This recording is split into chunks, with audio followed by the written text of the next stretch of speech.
Anjrahing kang puspita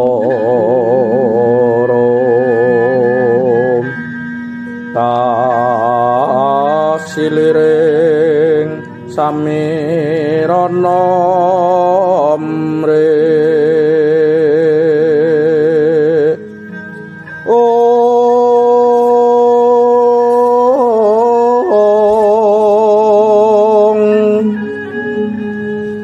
sekar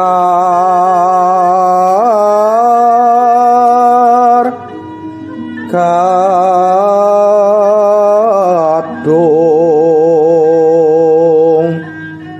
ko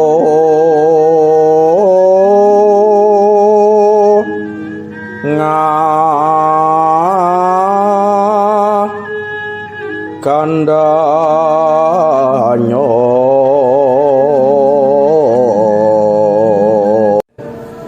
Salam Rahayu, salam budaya Jawa. Selamat datang di Sanggar Bagaskoro. Hari ini kita berkumpul bersama-sama para pencinta, adik-adik, anak-anak kita yang sangat mencintai budaya Jawa dan penguri-nguri budaya Jawa. Sanggar Bagaskoro Channel membahas tentang seputar budaya Jawa, adat istiadat, tingkah laku, perilaku yang nanti akan kita diskusikan bersama-sama. Untuk episode kali ini, hari ini kita akan membahas tentang pertanyaan-pertanyaan dari ananda-ananda ini yang berkumpul. Yang pertama datang dari Ananda Bagaskoro. Silakan Ananda Bagaskoro untuk mendiskusikan apa dan mau bertanya apa. Ya, jadi gini Pak, apa sih filosofis kerukunan antar saudara itu dalam budaya Jawa? Itu mungkin bisa dijelaskan filosofinya itu apa? Oke. Kerukunan antar sesama manusia. Ya, antar saudara lah. Antar saudara, antar sesama manusia lah. Antar saudara itu yang bentuk yang lebih kecil, tapi bentuk yang lebih luas adalah antar sesama. Seperti kita ketahui bahwa kita sering kali mendengar kakek-kakek, simbah-simbah, eyang-eyang kita terdahulu, pakde-pakde, bude-bude. Kalau dulu kita tinggal di daerah Jawa, apakah itu di Solo, Jogja, Semarang, Magelang, Madiun, Surabaya, kita sering mendengar ada ungkapan atau ada ujaran, ada filosofi yang mengatakan bahwa orang Jawa itu selalu memegang teguh apa yang disebut sedulur papat kalimo pancer kakang kawah ari-ari. Nah, di situ sebetulnya apa yang ditanyakan oleh Ananda Bagas ini itu sudah mencakup bahwa dari ungkapan itu ada sesuatu yang tersirat, ada sesuatu yang terbesit. Sedulur papat itu artinya sedulur itu saudara, papat itu menunjukkan arah mata angin, utara, selatan, timur, barat. Ya, tidak hanya arah angin sebetulnya. Di situ ada suku bangsa lain, ada warna kulit, ada bahasa, ada agama lain, ada apa? Di mana orang Jawa di situ tidak membeda-bedakan. Semua dianggap saudara, siapapun itu. Mau kamu dari negeri Afrika, dari negeri Eropa, dari negeri manapun, itu orang Jawa selalu menganggap sedulurku. Gitu. Jadi kita dalam melakukan kerukunan persaudaraan Di tingkat yang lebih kecil saudara, itu kalau kita pegang prinsip itu, kita akan selalu ingat bahwa hidup itu memang harus rukun. Kita harus menciptakan kedamaian, harus menciptakan kebahagiaan kepada orang lain sebelum itu tercipta untuk diri kita sendiri. Jadi kerukunan itu penting. Dengan memegang prinsip yang sederhana itu tadi, sedulur papat kalimo pancer kakang kawal ari-ari. Pancernya itu kelima adalah diri kita sendiri berada di tengah. 4 tadi mata angin itu ada di sekeliling kita. Begitu kira kurang lebih. Ada lagi yang ditanyakan oleh Ananda yang lain ini, gimana? Saya mau bertanya Pak, solusinya apa sih biar tidak ada rasa ego antara saudara, antara teman atau antara sesama itu, bagaimana solusinya? Solusinya baik. Ananda Gali bertanya solusinya supaya kita tetap bisa merangkul siapapun. Iya. Kita menganggap mereka saudara. Iya. Kita tidak ada istilahnya saling sikut menyikut, hantam menghantam, atau saling dendam atau apapun. Ya, kembali lagi kepada prinsip yang diajarkan oleh nenek-nenek, kakek, simbah-simbah atau ayah kita terdahulu. Coba orang Jawa itu kebanyakan itu selalu nerimo, selalu ngalah. Bukan berarti nerimo ngalah atau sudahlah itu saya tidak mau memperpanjang masalah atau persoalan. Bila kita ada masalah, itu sebetulnya prinsip kuno yang sudah melekat dalam jiwa orang Jawa. Dan bukan berarti prinsip itu kemudian kita kalah, bukan. Justru disitulah kemenangan jiwa kita. Itu solusi dalam kehidupan kita. Jadi prinsip kita mau tidak memperpanjang masalah, kita mau berdamai, kita mau memangun karyana tiasing sasomo. Artinya kita mau hidup berdampingan, mengenakan semua pihak. Bukan berarti kita menang atau kalah. Jadi prinsipnya seperti itu.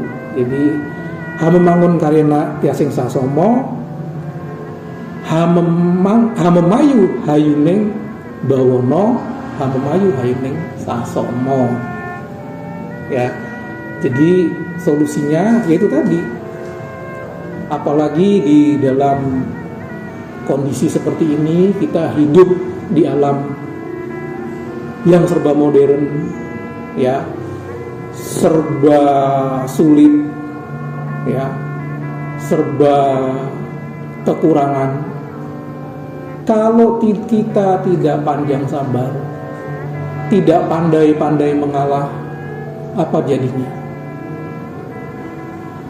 Itu hanya akan membuat celaka diri kita sendiri maupun celaka buat orang lain. Jadi begitu.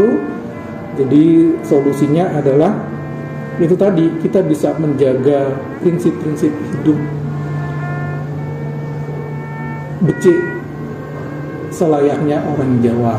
Nah, hidup kerukunan itu tadi digambarkan dalam bentuk pewayangan oleh para leluhur kita, itu dalam bentuk gunungan.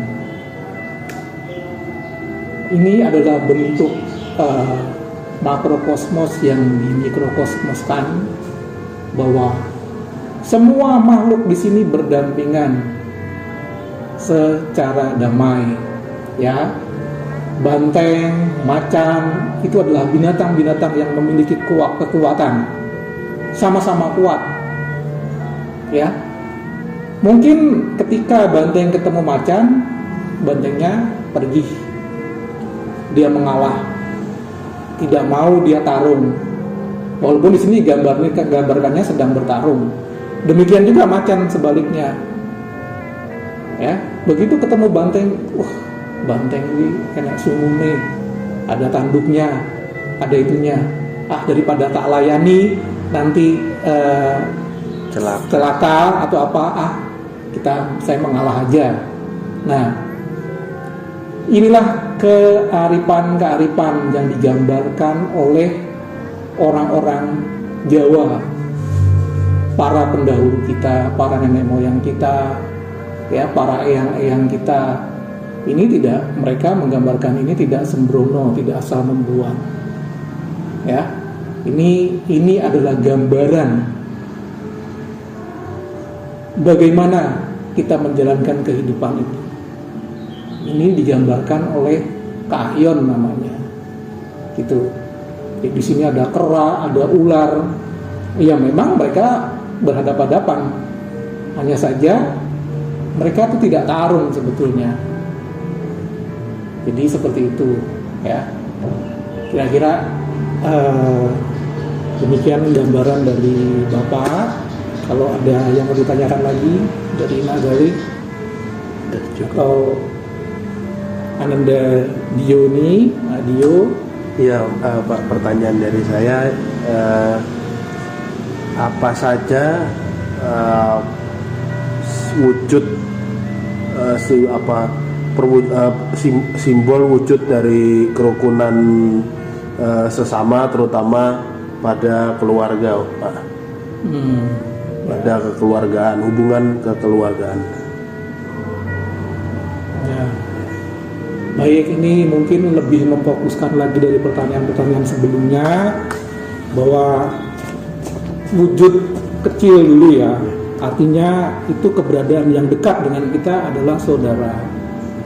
Baik itu saudara sekandung, saudara sepupu, saudara misan, lebih jauh lagi, atau saudara lebih jauh lagi, apa namanya, dalam orang Jawa istilahnya itu ya saudara jauh lah, ya.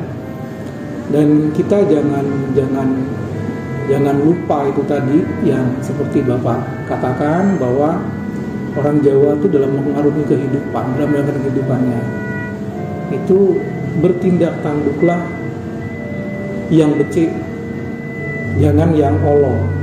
Olo itu sesuatu yang tidak baik, ya.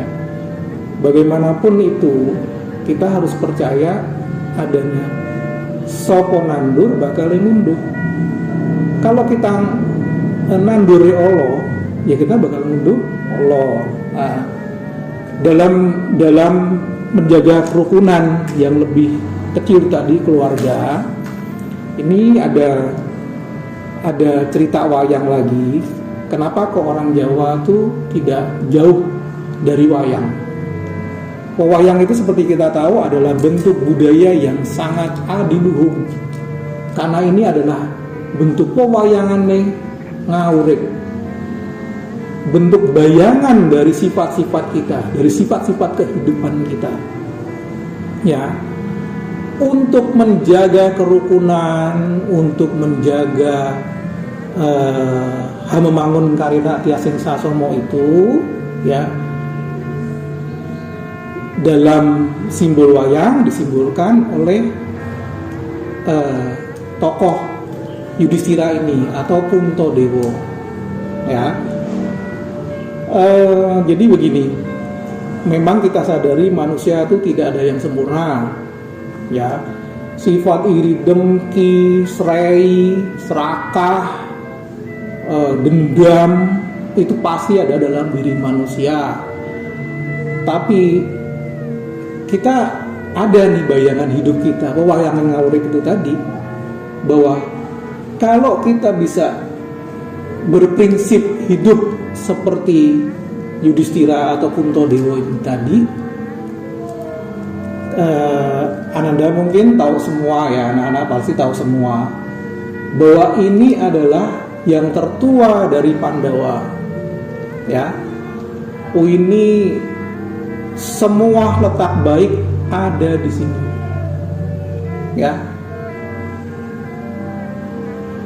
Letak baiknya itu jujur, tidak pernah bohong, selalu mengalah, selalu menerima apapun yang terjadi pada dirinya, ya.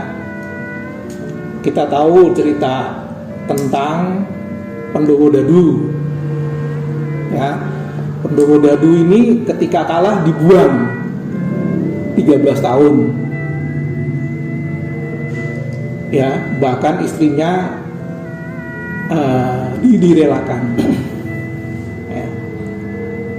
Prinsip-prinsip teguh ini tentu prinsip-prinsip yang sudah terbukti bisa meredam sifat-sifat dari yang tadi disebut Allah itu tadi, iri, dengki, serai, serakah, dendam, ya. Kita ketahui bahwa Pandawa ini itu berlima.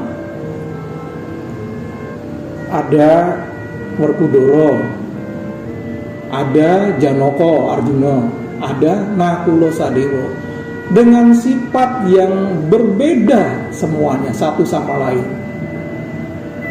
Kita mungkin memiliki saudara walaupun sekandung juga memiliki sifat yang berbeda itu tadi, ya. Saudara kita belum tentu sama sifatnya sama kita, ya. Sifat sombong mungkin ada, sifat congkak, sifat mau menang sendiri, sifat iri, ya. Bahkan kita tahu kerajaan-kerajaan terdahulu pun memiliki saudara kandung itu pasti ada ontran-ontran terjadi. Wah, aku yang paling hebat, aku yang paling sekti, aku yang paling sugih, ya. Sampai tega-teganya menyingkirkan saudaranya yang kurang, yang memiliki banyak kekurangan. Umpama tidak semua satu saudara itu sekandung pintar semua, tidak. Pasti ada yang kurang pandai, kurang pintar dalam sekolah. Ada satu saudara yang pandai mencari uang sehingga dia kaya, yang satunya tidak pandai, sehingga terjadi perbedaan-perbedaan itu. Dalam prinsip orang Jawa, perbedaan-perbedaan itu jangan karena ego kita semata kemudian mengenyek. Mengenyek itu menghina saudara kita lain-lainnya. Ki aku luwih sugih, karepmu kowe mau kere-kereo, kan gitu. Dan itu banyak terjadi, itu banyak. Dan sebetulnya kalau ada dalam satu keluarga seperti itu, kita patut bersedih. Kita patut bersedih dan kita tidak boleh marah sama saudara kita yang memiliki prinsip hidup seperti itu. Maka kalau sebisa kita redam seperti Puntadewa ini yang pandai meredam saudara-saudara 4 yang lain, ya. Jadi biarkan aja mereka mau sama kita ngenyek, mereka mau sama kita sio-sio, nggak apa-apa, karena kita adalah orang Jawa yang harus memiliki sifat-sifat yang tadi Bapak katakan itu tadi, bahwa kita harus memiliki kesabaran yang lebih dibanding orang-orang lainnya. Kita harus memiliki sifat mengalah yang lebih banyak dibanding saudara-saudara kita, ya. Di Jawa menganut prinsip ngeluruk tanpa bolo, menang tanpa ngasorake. Kita dengan prinsip-prinsip seperti itu, Gusti Allah itu akan tahu, Tuhan itu akan tahu, dan dia tidak akan pernah salah. Jadi Puntadewa juga mempunyai sifat seperti itu. Dia tidak kemarut walaupun dia seorang raja. Dia tidak sombong, bahkan terhadap saudaranya Kurawa pun yang sudah menjolimi, ibarat yang sudah menyakiti, sampai seperti apa, dia tetap mau rangkul.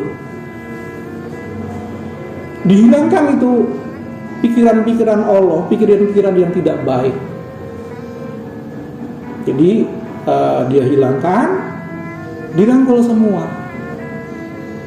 Kalaupun perang Bratayuda terjadi, nanti ya ceritanya, itu memang di luar kehendaknya si Puntadewa itu tadi. Jadi kita ingat, kalau kita pengen kerukunan di antara saudara kita ingat aja sifat-sifat Puntadewa. Dia mau diapain, mau dijelungkrongke, mau di apain aja deh, terima aja. Pernah nggak dia marah? Pernah nggak dia mengeluh? Pernah nggak dia? Tidak pernah. Gitu. Bahkan kepalanya dikepruk pakai kendi sampai berdarah. Melakukan perlawanan? Tidak.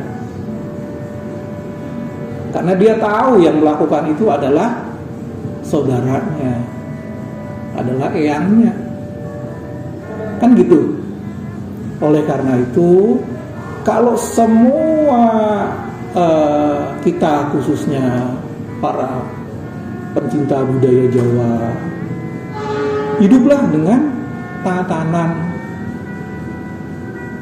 dengan adat budaya Jawa yang kita terapkan dalam kehidupan sehari-hari. Kalaupun nanti ada saudara kita yang mereka memiliki kelebihan, mereka lebih pandai, kemudian kita tidak pandai, kita biasa-biasa aja kehidupan, dia mau ngenyek kita, mau apa kita, nggak usah itu menjadi satu penghalang kalian untuk rukun. Itu nggak masalah semua. Karena itu tadi, orang Jawa itu tidak menekankan kehidupan untuk bersombong-sombongan di dunia, tidak untuk berangku-angkuan di dunia, tidak untuk hebat-hebatan di dunia. Karena kita tahu bahwa orang Jawa memegang prinsip urip mong mampir ngombe, hanya sedelok, hanya sebentar, ya kan? Itu hanya sakediping metro. Bisa bayangkan, orang hidup hanya seperti itu. Jadi kalaupun ada saudara kita yang lebih pandai, lebih kaya, lebih hebat dari kita, ya itu memang sudah ditakdirkan. Kita harus terima itu tadi, terima panjang yang sabar, panjang yang ngalah. Itu kita tidak bisa selak itu, bahwa memang Tuhan menciptakan, atau Gusti Allah itu menciptakan memang ada sifat-sifat yang berbeda seperti itu.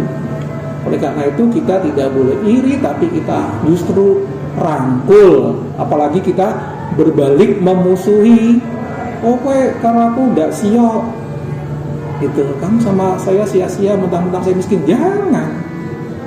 Tunjukkan kamu tuh punya prinsip, punya pribadi yang baik seperti Puntadewa yang bisa meredam keempat adik-adiknya. Werkudara, Bima kurang setia apa? Kurang gagah apa? Kurang hebat apa? Arjuna juga demikian. Nakula Sadewa pinter, kurang apa. Tapi karena semua akhirnya melihat ke sini, nggak ada itu mereka berempat, nggak ada. Malah mereka bekerja sama, membangun prinsip membangun karyana tiasing sasono, gitu. Jadi gitu. Ada lagi gimana? Ada kira-kira ada yang masukan lain atau apa? Monggo silakan. Karena Bapak itu sifatnya hanya memberikan pandangan yang Bapak ketahui, gitu.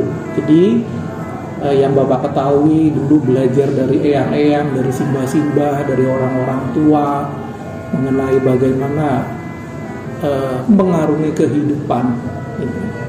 Monggo, siapa lagi yang mau bertanya atau siapa lagi yang mau menambahkan, nggak apa-apa. Jelas sih untuk episode hari ini. Udah cukup. Gimana? Anda tadi cukup? Dan cukup. Cukup ya. Kalau memang ada lagi kira-kira, ya itulah. Bapak cuma berpesan bahwa hiduplah seperti orang Jawa yang sebenarnya. Jangan asal Jawa tapi kehilangan Jawane. Tapi betul-betul Jawa yang isinya ya Jawa. Sebetulnya kehidupan orang Jawa itu bisa diterapkan di suku bangsa manapun. Kalau memang mereka menginginkan satu kehidupan yang tentram, yang damai, yang satu sama lain saling menolong, saling membantu, saling mengisi, tidak saling hebat-hebatan gitu. Karena prinsip hidup kita adalah kita menjalankan hidup yang becik, meninggalkan yang Allah. Oke, sampai di sini dulu ya. Kalau nggak ada pertanyaan lagi, sampai jumpa kepada episode selanjutnya. Salam budaya. Salam Melayu, salam budaya Jawa. Jangan lupa like, komen, dan share Sanggar Bagas Koro. Subscribe. Nah,